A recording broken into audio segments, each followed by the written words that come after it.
Hello dear student, welcome to Adhyayan Setu academy. This is the sixth class of unit first और आज की class में हम बात करने वाले हैं elongation of member due to self weight. इससे पहले हमने देखा था चेंज इन डायमेंशन या deformation of a member due to axial loading. So let's start the class.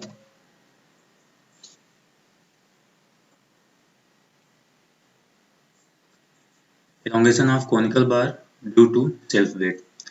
Last class में हमने देखा दो केस देखे थे। केस नंबर 1 में हम देखा था ड्यू टू एक्सियल लोडिंग। आपके पास कोई एलिमेंट है, कोई भी मेंबर है या कोई बार है, उसमें एक्सियल डायरेक्शन में लोड अप्लाई करके हमने उसी डायरेक्शन में कितना डिफॉर्मेशन हो रहा है उस पर्टिकुलर बॉडी में, ये हमने चेक किया था और ये वैल्यू आई थी PL/AE। दूसरा हमने देखा था कोई अपने पास यूनिफॉर्म बार है। यूनिफॉर्म बार मीन्स कि ऐसी बार जिसमें ऐसा मेंबर जिसमें लेंथ के साथ साथ उसकी डायमेंशन कांस्टेंट है, कोई चेंजेस नहीं हो रहा है। तो ऐसे मेंबर में due to self weight deflection calculate किया था और वो डिफ्लेक्शन की वैल्यू आई थी गामा L²/2E, या इसी को हम W के फॉर्म में भी लिख सकते हैं WL/2A। तो ये केस नंबर 2 था और यहाँ पे हमने सेल्फ वेट की वजह से डिफ्लेक्शन या एलोंगेशन कैलकुलेट किया था of uniform bar. Then third case में हम देख रहे हैं deflection of elongation of a bar conical bar. Okay, यहाँ पे जो बार का डायमेंशन है या क्रॉस सेक्शनल एरिया है वो कंटिन्यूसली चेंज हो रहा है विद द लेंथ। तो अगर ऐसा कोई मेंबर अपने पास है उसमें सेल्फ वेट का कितना इफेक्ट आएगा ये यहाँ पे हम डिस्कस करेंगे। तो यहाँ पे अपने पास एक कोनिकल बार है जिसका क्रॉस सेक्शनल एरिया टॉप पे सिलेंड्रिकल होगी। ओके, तो क्रॉस सेक्शनल एरिया A हमने एज्यूम किया है और इसकी जो लेंथ है वो L है। ओके, और यहाँ पे जो मॉडुलस ऑफ इलास्टिसिटी है, यहाँ पे let A equal to cross sectional area at top end fix है, L ओरिजिनल लेंथ,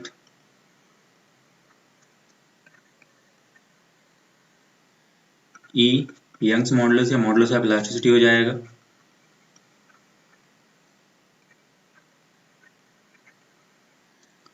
ओके, अब यहाँ पे कॉन्सेप्ट हम वही यूज करेंगे। सबसे पहले एक छोटा सा पार्ट कंसीडर करेंगे, उस पार्ट पे हम स्टडी करेंगे कि ड्यू टू वेट उस पर्टिकुलर स्ट्रिप पे या पार्ट पे कितना इलोंगेशन हो रहा है। देन हमें पता है कि ये जो कंपोनेंट है इस तरीके के इनफाइनाइट नंबर ऑफ पार्ट से मिलकर बना है। तो जो इस मटेरियल की या इस मेंबर की लिमिट है 0 to L, इस बीच में हम उस छोटी सी स्ट्रिप या कंपोनेंट के इलोंगेशन को इंटीग्रेट करेंगे तो हमें टोटल ओवरऑल मेंबर के लिए इलोंगेशन पता चलेगा।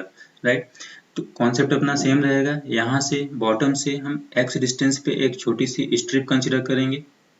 लाइक ये अपनी स्ट्रिप है जिसकी थिकनेस dx है। ये जो स्ट्रिप है इसकी थिकनेस dx है और ये बॉटम फेस से x डिस्टेंस पे। तो अब इस पर्टिकुलर स्ट्रिप पे हम देखते हैं कि कितना इलोंगेशन हो रहा है due to self weight. Right, तो इस स्ट्रिप को हम यहाँ पे अलग से ड्रॉ कर लेते हैं। ये अपनी स्ट्रिप जिसकी जो लेंथ है वो है dx। अब यहाँ पे जो क्रॉस सेक्शनल एरिया होगा अपना, अब एरिया कंटिन्यूसली चेंज हो रहा है, यहाँ पे एरिया फिक्स नहीं है। तो x डिस्टेंस पे हमने स्ट्रिप ली है इसलिए इस एरिया को भी हम ax डिनोट कर देते हैं क्योंकि x के रिस्पेक्ट में एरिया वेरिएबल होगा। तो x यहाँ पे वेरिएशन शो कर रहा है ax। तो पर्टिकुलर इस स्ट्रिप पे जो एरिया है दैट इज ax। तो इसका जो क्रॉस सेक्शनल एरिया होगा ax। यहाँ पे हम इसको मेंशन कर लेते हैं। Let's consider a strip of length dx at a distance x from bottom end of cross sectional area ax। और मॉडुलस ऑफ इलास्टिसिटी इस स्ट्रिप की भी E ही रहेगी क्योंकि मटेरियल सेम है, मटेरियल में चेंज नहीं हो रहा है। ओके, तो इस केस में अब अगर हम बात करें यहाँ पे कि इस पर्टिकुलर मटेरियल में इस पर्टिकुलर स्ट्रिप पे कितना लोड अप्लाई होगा, तो यहाँ पे जो वेट लगेगा इसको हम WX एज्यूम कर लेते हैं और इसके इक्विवेलेंट अपोजिट डायरेक्शन में यहाँ पे भी सेम मैग्नीट्यूड का लोड अप्लाई होगा। देखिए ओवरऑल बॉडी का जो वेट है, जब हम कंप्लीट बॉडी डिस्कस करेंगे वहां पे ओवरऑल बॉडी का वेट एक्ट करेगा। अगर हम इस छोटी सी स्ट्रिप की बात करें तो इस पे जो वेट आएगा वो इस स्ट्रिप के नीचे जितना मटेरियल बच रहा है, ये जो कोन बच रहा है, केवल इतने का वेट एक्ट करेगा इस पर्टिकुलर स्ट्रिप पे। तो इस स्ट्रिप पे जो लोडिंग होगी, जिसकी वजह से लोडिंग लगेगी डाउनवर्ड ग्रेविटी के डायरेक्शन में, वो केवल इतना सा एरिया होगा। तो इसको हमने एक्स डिस्टेंस पे इसलिए डब्ल्यू एक्स से डिनोट कर लिया, राइट। तो W x top gravity direction में वेट लगेगा और उसी के अपोजिट में रिएक्शन भी लगेगा, डेट इज डब्ल्यू एक्स के इक्विवेलेंट ही होगा। ओके, अब ये केस बन गया केस नंबर 1, जो कि एक्सियल लोडिंग के केस में जब हम इलोंगेशन या डिफॉर्मेशन कैलकुलेट करते थे, यहाँ पे भी जिस डायरेक्शन में लोड लग रहा है उसी डायरेक्शन में हमें इलोंगेशन देखना है, इस डायरेक्शन में। तो एक्सियल लोडिंग का केस है, तो यहाँ पे हम डायरेक्टली कैलकुलेट कर सकते हैं इलोंगेशन या change in length, elongation of strip, del strip. Formula क्या होता है, पी एल बाई ए, यहाँ पे पी की जगह पे डब्ल्यू एक्स है, एल की जगह पे D x divided by area है ए एक्स, और मॉडुलस ऑफ इलास्टिसिटी सेम रहेगी। अब इसकी जगह पे हम वैल्यू रिप्लेस करेंगे, तो वेट की वैल्यू यहाँ पे रिप्लेस करेंगे। देखिए W इक्वल टू होता है mg, तो यहाँ पे वेट की जगह पे हम m पुट कर सकते हैं, डेल स्ट्रिप इक्वल टू हो जाएगा W की जगह पे mx g dx divide by ax e। अब यहाँ पे डेंसिटी का फॉर्मूला हम यूज करेंगे, तो डेंसिटी इक्वल टू होता है मास बाई वॉल्यूम, तो मास इक्वल टू हो जाएगा वॉल्यूम इंटू डेंसिटी। तो ये वैल्यू हो जाएगी, मास की जगह पे वैल्यू पुट करेंगे वॉल्यूम इंटू डेंसिटी। तो वॉल्यूम हम कितना कंसिडर करेंगे, जिस वॉल्यूम की वजह से उस पर्टिकुलर स्ट्रिप में लोडिंग आ रही है। तो कितने वॉल्यूम की वजह से लोडिंग आ रही है, ये जो इस स्ट्रिप के नीचे पोर्शन बच रहा है, कोन बच रहा है, ठीक। तो इतने वॉल्यूम की वजह से इस पर्टिकुलर स्ट्रिप पे लोडिंग एक्ट कर रही है, तो केवल इतना वॉल्यूम हम यहाँ पे प्लेस करेंगे। तो इसे हमने एक्स डिस्टेंस पे एज्यूम किया, इसलिए वॉल्यूम को हम वी एक्स डिनोट कर रहे हैं into density rho. Density fix value होती है, उसका मटेरियल के एरिया वॉल्यूम से कुछ लेना देना नहीं है। जी यहाँ पे ऑलरेडी है, डी एक्स ऑलरेडी है यहाँ पे, divide by A x into E. अब वी एक्स को भी रिप्लेस करेंगे, हम वी एक्स की वैल्यू पुट करेंगे। तो जनरली कोन के लिए जो वॉल्यूम होता है वो होता है 1/3 पाई आर स्क्वायर एल, या हम इसी को लिख सकते हैं 1/3 पाई आर स्क्वायर होगा सर्कल का area, that is A and L. तो वॉल्यूम की जगह पे 1/3 एरिया इंटू एल हम रिप्लेस कर सकते हैं। तो जब हम वी एक्स की वैल्यू पुट करेंगे, देखिए इस तरह से अपना कोन है, यहाँ से एक्स डिस्टेंस पे हमने एक स्ट्रिप कंसिडर की है, यहाँ पे जो एरिया है दैट इज ए एक्स, ये डिस्टेंस एक्स है। अगर हम और इस पर्टिकुलर स्ट्रिप पे जो वेट आ रहा है उसके नीचे जो कोन बन रहा है इसकी वजह से हो रहा है, तो इसका वॉल्यूम कितना हो जाएगा 1/3 एरिया इंटू लेंथ, तो 1/3 ए एक्स इंटू एक्स। तो यहाँ पे जब वैल्यू हम रिप्लेस करेंगे वी एक्स की जगह पे, तो ये हो जाएगा 1/3 ए एक्स इंटू एक्स, और रो जी ऑलरेडी है। लास्ट क्लास में हमने देखा था गामा इक्वल टू हम लिख सकते हैं रो जी, गामा इक्वल टू होता है रो इंटू जी। तो यहाँ पे रो और जी की जगह पे गामा प्लेस कर सकते हैं, डी एक्स ऑलरेडी है divided by A x into E. A x से ए एक्स कैंसिल हो जाएगा, तो यहाँ पे जो कांस्टेंट है उनको एक साथ लिख लेते हैं, जो फिक्स वैल्यूज हैं गामा कांस्टेंट डिवाइड बाई 3 ई, और जो वेरिएबल है उनको एक साथ लिख लेते हैं, तो एक्स डी एक्स। ये इतने मैग्नीट्यूड का इलोंगेशन होगा उस पर्टिकुलर स्ट्रिप पे। सपोज इसको इक्वेशन नंबर 1 मेंशन कर देते हैं, तो इतने मैग्नीट्यूड से इलोंगेट होगी पर्टिकुलर ये जो हमने स्ट्रिप कंसिडर की है। अब ये जो इलोंगेशन है ये डिपेंड कर रहा है लेंथ पे, जैसे जैसे लेंथ हम चेंज करेंगे डिफॉर्मेशन की वैल्यू भी चेंज होगी। अब अगर हमें टोटल बॉडी में, टोटल मेंबर में इलोंगेशन चाहिए, तो हमें पता है कि इस तरीके की इनफाइनाइट नंबर ऑफ स्ट्रिप से मिलकर ये मेंबर बना हुआ है। तो अगर हम इस तरह के इनफाइनाइट नंबर ऑफ स्ट्रिप को ऐड कर दें तो हमें ओवरऑल इलोंगेशन मिल जाएगा, इनफाइनाइट नंबर ऑफ स्ट्रिप के इलोंगेशन को। तो यहाँ पे दो तरीके होते हैं, या तो समेशन के साथ इसको यूज करोगे लिमिट में, या फिर हम इंटीग्रेशन कर सकते हैं। इंटीग्रेशन का भी मतलब होता है छोटे छोटे पार्ट को ऐड करना, लिमिटिंग डेफिनेट इंटीग्रेशन में। तो यहाँ पे हम जो इस मटेरियल की लिमिट है 0 to L, यहाँ से जब मूव करना स्टार्ट करेंगे तो 0 to L तक मूव करेंगे। इस लिमिट में अगर हम इस स्ट्रिप के इलोंगेशन को इंटीग्रेट करेंगे तो ओवरऑल मेंबर का इलोंगेशन हमें पता चलेगा। So total elongation of bar, जो अपने पास कॉनिकल बार है, तो del total equal to, integrate कर देंगे 0 to L del strip. Del strip की वैल्यू पुट करेंगे तो ये gamma divide by 3E constant है, इंटीग्रेशन इनका कुछ नहीं, बाहर आ जाएंगे 0 to L x dx। Integrate करेंगे तो गामा बाई 3E कांस्टेंट ही रहेंगे, x का x स्क्वायर डिवाइड बाई 2 और इनकी लिमिट पुट कर देंगे 0 टू L। जब ये वैल्यू पुट करेंगे तो अपर लिमिट माइनस लोअर लिमिट होता है, तो गामा बाई 3E L की जगह x स्क्वायर बाई 2 और जब 0 लिमिट पुट करेंगे तो वैल्यू 0 हो जाएगी। तो अगर कॉनिकल बार है उस केस में जो टोटल इलोंगेशन होगा वो हो जाएगा gamma L square divided by 6E। यहाँ लिख देते हैं del total equal to gamma L square divided by 6E। तो इतने मैग्नीट्यूड से टोटल कॉनिकल बार इलोंगेट होगी। ओके, इससे पहले अगर हमने यूनिफॉर्म सेक्शन की बात देखें तो वहाँ पे gamma L square by 2E value आई थी। दोनों में कंफ्यूजन नहीं होना है, दोनों में थोड़ा सा वेरिएशन होता है।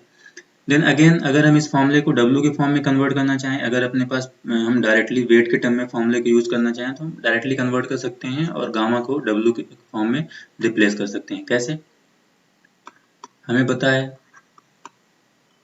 W equal to M into g, M means volume into density into g. Volume कितना होगा कोन का 1/3 A इंटू L और रो और जी गामा हो जाएगा। तो हमें यहाँ पे गामा रिप्लेस करना है तो गामा इक्वल टू हो जाएगा 3W divided by AL।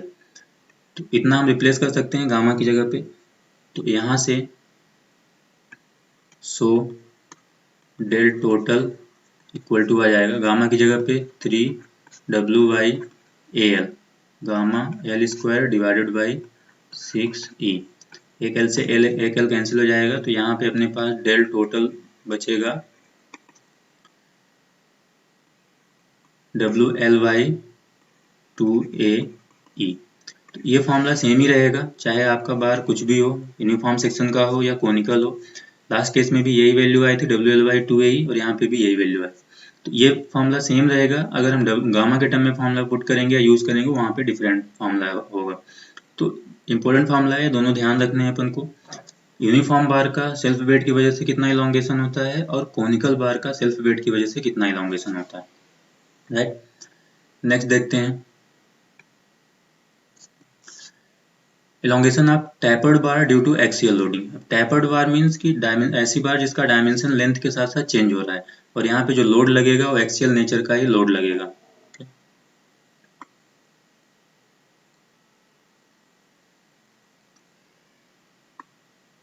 Suppose यहाँ पे एक्सियल लोड अप्लाई हो रहा है P मैग्नीट्यूड का, तो इस लोड की वजह से इस टैपर्ड बार में या वेरिंग डायमेंशन का जो बार है इसमें कितना चेंज आएगा ये हमें देखना है। यहाँ पे हमारा डायमेंशन है D1 और यहाँ पे डायमेंशन है D2 और ये डायमेंशन कंटिन्यूसली चेंज हो रहा है with the length 0 to L। तो सेम कॉन्सेप्ट यहाँ पे होगा, हमें यहाँ पे इलोंगेशन निकालना है, चेंज इन लेंथ कितना आ रहा है। तो हमें यहाँ पे पता है L is original length,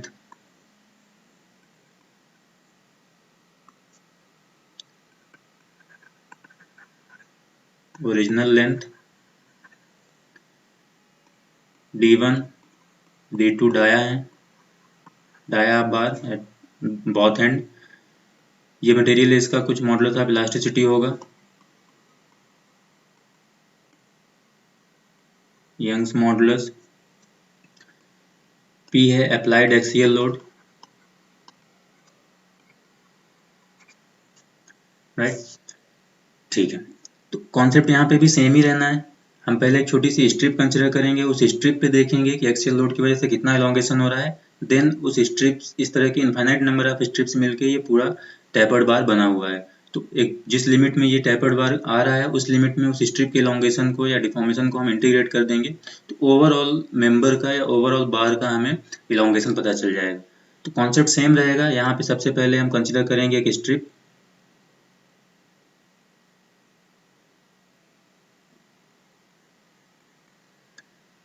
D1 and से x डिस्टेंस पे, और यहाँ पे जो इसका डायमेंशन है इसको हम d डैश एज्यूम कर लेते हैं,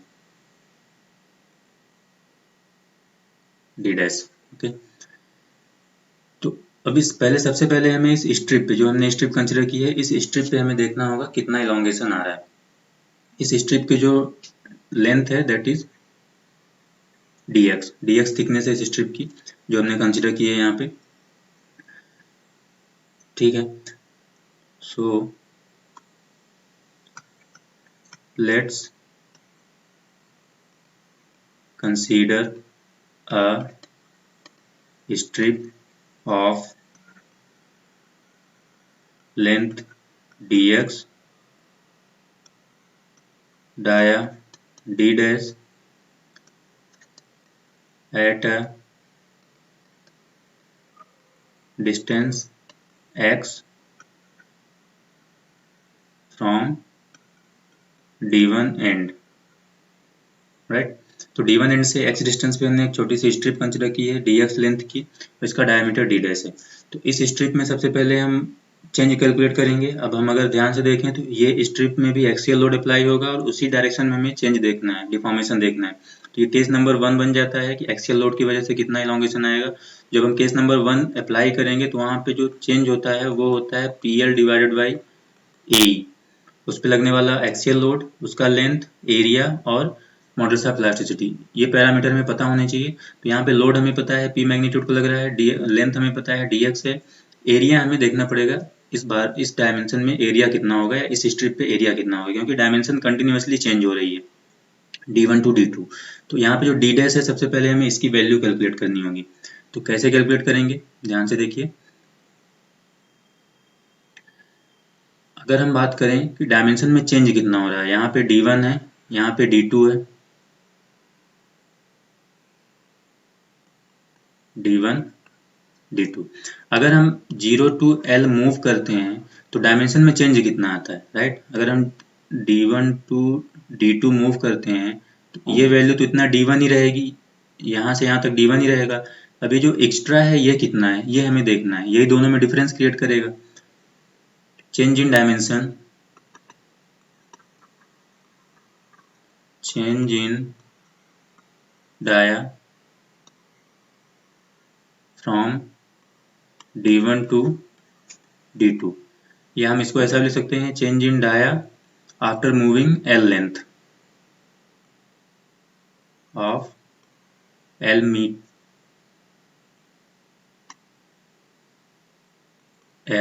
मूवमेंट,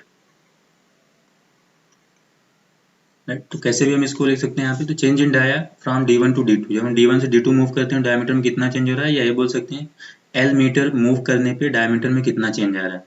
तो देखिए अगर हम लाइन यहाँ से कंटिन्यूस करते हैं तो ये वैल्यू d1 की इक्वल है। अब इसके अलावा जितना बचा है वही चेंज हो रहा है डायमीटर में, तो इसके अलावा जो भी बचा है ये टॉप वाला पोर्शन और ये बॉटम वाला पोर्शन, तो कैसे कैलकुलेट करेंगे, यहाँ से यहाँ तक टोटल d2 है, d2 में अगर हमें d1 हटा दें तो जो बचा हुआ है वो चेंज है, तो ये वैल्यू हो जाएगी d2 minus d1।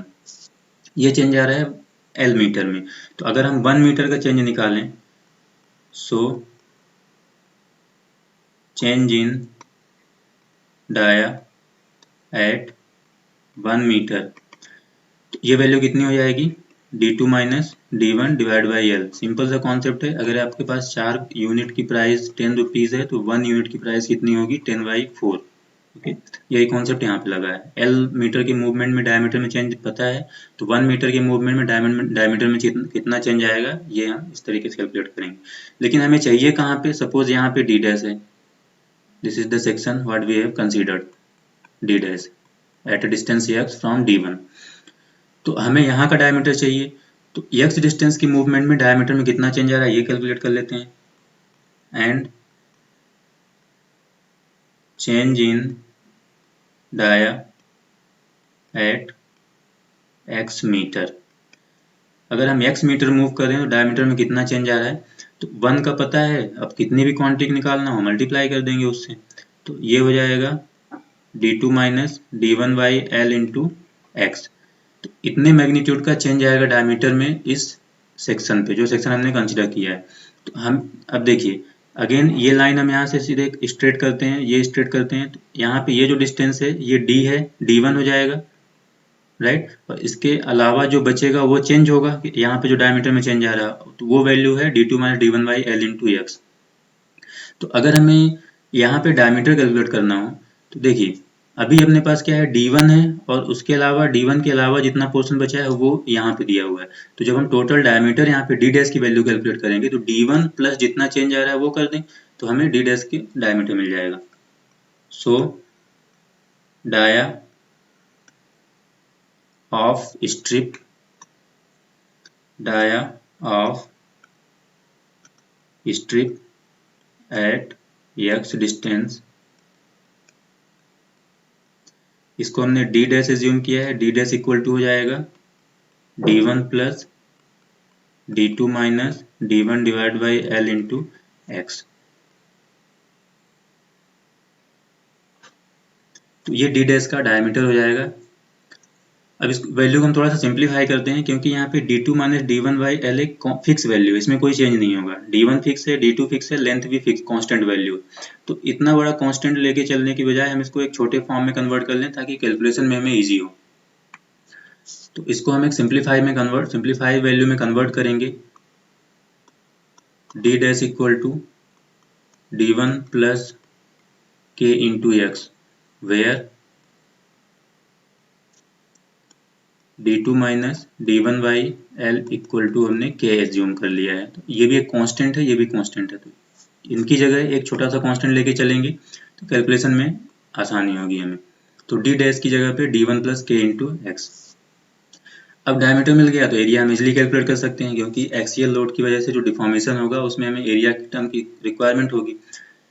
Now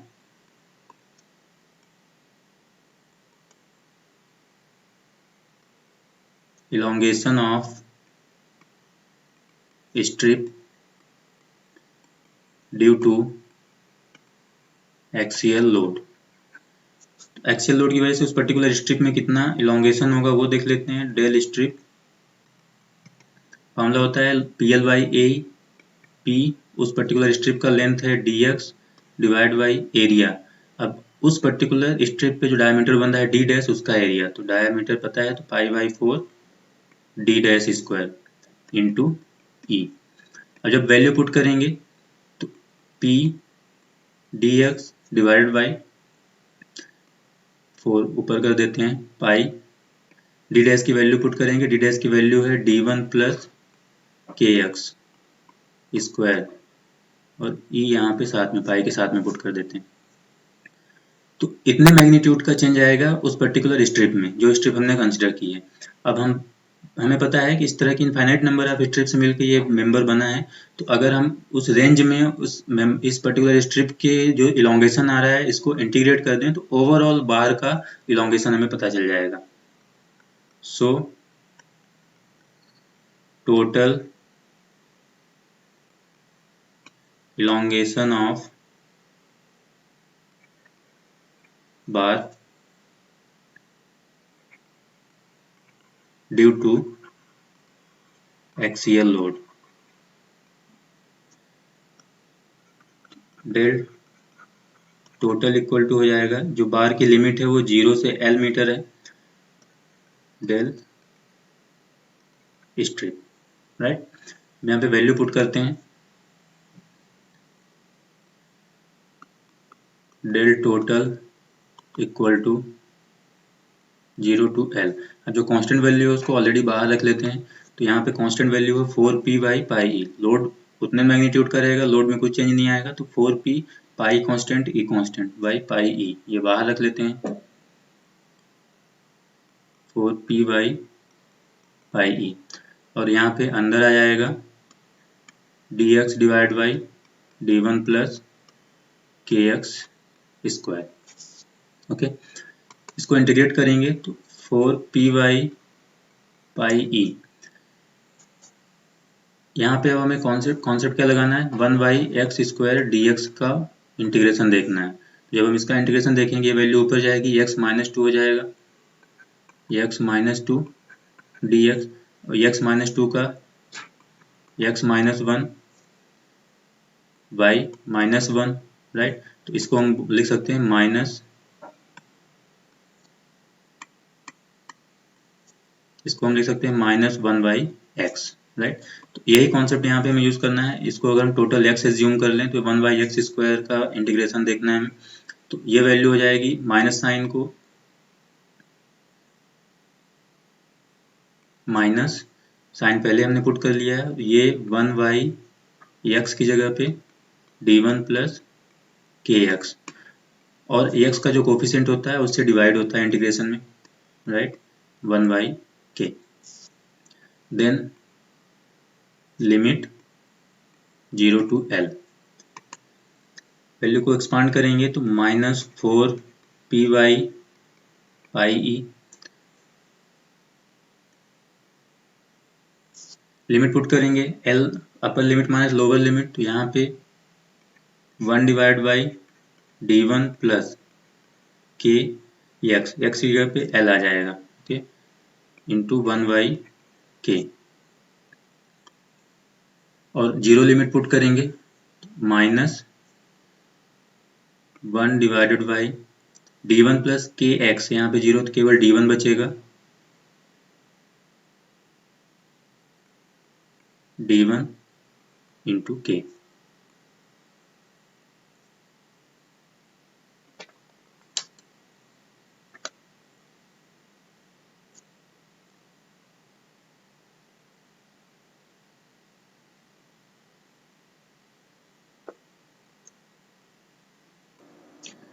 okay, तो यहाँ पे लिमिट पुट कर लेते हैं। अच्छा, एक काम और करते हैं, यहाँ पे जो ये k है ये भी एक कांस्टेंट है, तो इसको हम बाहर रख लेते हैं, बाद में इसको डील करेंगे, इसकी वैल्यू पुट करेंगे।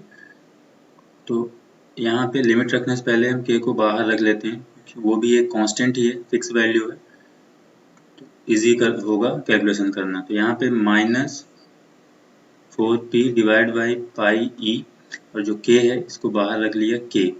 अब हम लिमिट पुट करेंगे यहाँ पे, तो अपर लिमिट हो जाएगा 1/d1 + kl, minus lower limit हो जाएगा 1/d1, और x की जगह पे 0 पुट करेंगे तो ये 0 हो जाएगा, ये वाला टर्म, दैट इज। अब यहाँ पे इसको सॉल्व कर लेते हैं, -4p/πe, यहाँ पे चाहे तो k की वैल्यू पुट कर लें, k की वैल्यू है d2 - d1 / L, तो L यहाँ पुट कर लेते हैं। इसको जब सॉल्व करेंगे ब्रैकेट के अंदर, तो ये वैल्यू हो जाएगी 1/d1 + k की वैल्यू है d2 - d1/L, इंटू एक L यहाँ पे ऑलरेडी है, -1/d1, L से L कैंसिल हो जाएगा, यहाँ पे d1 + d2 - d1, तो ये d1 और ये d1 कैंसिल हो जाएगा, तो इधर बचेगा 1/d2 - 1/d1, यहाँ पे d1 है, तो ये वैल्यू अपने पास हो जाएगी del total equal to -4p/L/πe d2 - d1, bracket के अंदर क्या रहेगा 1/d2 - 1/d1, यहाँ पे 1/d2 बचेगा, d1 से -d1 कैंसिल, 1/d2 - 1/d1। इसको और सिंप्लीफाई करेंगे तो यहाँ पे ये वैल्यू हो जाएगी -4pl/πe d2 - d1, इंटू यहाँ पे d1 d2 एलसीएम हो जाएगा d1 d2, और यहाँ पे बचेगा d1 - d2। अब अगर हमें इन दोनों को कैंसिल करना है, d2 - d1 है यहाँ पे d1 - d2 है, तो इन दोनों में से किसी भी एक में माइनस साइन कॉमन लेना पड़ेगा, तब दोनों एक जैसी वैल्यू बनेगी। तो यहाँ से माइनस साइन कॉमन ले लिया हमने, तो ये बन जाएगा d2 - d1, और ये माइनस और माइनस प्लस हो जाएगा, और ये दोनों वैल्यू कैंसिल हो जाएंगी, राइट। यहाँ से माइनस साइन कॉमन लेंगे तो ये माइनस माइनस प्लस हो जाएगा d2 वाला, और d1 की वैल्यू माइनस साइन के साथ आएगी, तो d2 - d1, इधर भी d2 - d1 है, तो दोनों कैंसिल हो जाएंगे, और एक माइनस ऑलरेडी यहाँ पे था, माइनस माइनस प्लस, तो ओवरऑल जो हमें टोटल इलोंगेशन मिलेगा डेल टोटल इक्वल टू ये हो जाएगा 4PL divided by pi E D1 D2 और ये हमारा रिक्वायर्ड फॉर्मूला होगा कि अगर अपने पास टेपर्ड रॉड है उसमें एक्सियल लोड अप्लाई किया गया है तो कितना इलोंगेशन होना चाहिए। तो ये इलोंगेशन होगा by the magnitude 4PL divide by pi E D1 D2। 4 numerical value, P load, L उस मेंबर का length, pi constant, E modulus of elasticity D1 D2। तो ये फॉर्मूला हम यूज करके टेपर्ड रॉड के लिए डायरेक्टली टोटल इलोंगेशन और total deflection calculate कर सकते हैं। अब देखिए अगर हम इसको केस नंबर 1 के साथ कंपेयर करते हैं, केस नंबर 1 में जो फॉर्मूला था हम इसको उसी फॉर्मूले से कंपेयर करेंगे। तो सपोज यहाँ पे यूनिफॉर्म बार होती, ठीक है ना। यूनिफॉर्म बार का मतलब क्या है, फॉर यूनिफॉर्म बार, अगर हम यूनिफॉर्म बार कंसिडर करेंगे तो कहने का मतलब है D1 इक्वल टू D2 होगा। D1 और D2 दोनों चीजें सेम होंगी तभी तो यूनिफॉर्म होगा। अब इसको हम D अगर एज्यूम कर लें तो यहाँ पे D1 की जगह पे D पुट कर लें, D2 की जगह पे D पुट कर लें, दोनों सेम हो जाएंगे यूनिफॉर्म के लिए। तो यही फॉर्मूला हो जाएगा यूनिफॉर्म बार के लिए 4PL divide by pi E, D1 की जगह D, D2 की जगह D, तो ये D स्क्वायर हो जाएगा, राइट। दोनों जगह अगर सेम डायमेंशन होगा थ्रू आउट लेंथ। अब यहाँ पे देखिए ये वैल्यू और हम मैनेज करें तो यहाँ से PL डिवाइडेड बाई ई अलग रख लेते हैं और ये पाई D स्क्वायर, 4 को नीचे लाएंगे तो बाई 4, और ये पाई D स्क्वायर बाई 4 क्या होता है, एरिया होता है। तो ये वैल्यू हो जाएगा equivalent PL by A E, pi D square by 4 की जगह पे एरिया पुट कर सकते हैं, ई ऑलरेडी है। तो ये जो डेल था ये किस केस के लिए था, एक्सियल लोड के लिए। अगर अपने पास एक्सियल लोड है तो उस केस में कितना इलोंगेशन होता है फॉर यूनिफॉर्म बार। तो अगर अपने पास यूनिफॉर्म बार होती तो यही फॉर्मूला यहाँ पे डायमेंशन सेम आ जाते और ये फॉर्मूला अपना पहला केस का बन जाता। तो यहाँ से चेंज आप क्लियरली देख सकते हैं कि यूनिफॉर्म के केस में क्या चेंज होता है और टेपर्ड बार के केस में क्या चेंज होता है। तो इस तरीके से हम किसी भी टाइप की बार में इलोंगेशन या चेंज कैलकुलेट कर सकते हैं ड्यू टू एक्सटर्नल लोडिंग। अब चाहे वो ड्यू टू सेल्फ वेट हो या due to external loading, axial loading हो, किसी भी केस में हम कैलकुलेशंस कर सकते हैं। तो आज के लिए इतना ही, मिलते हैं नेक्स्ट क्लास में। Thank you.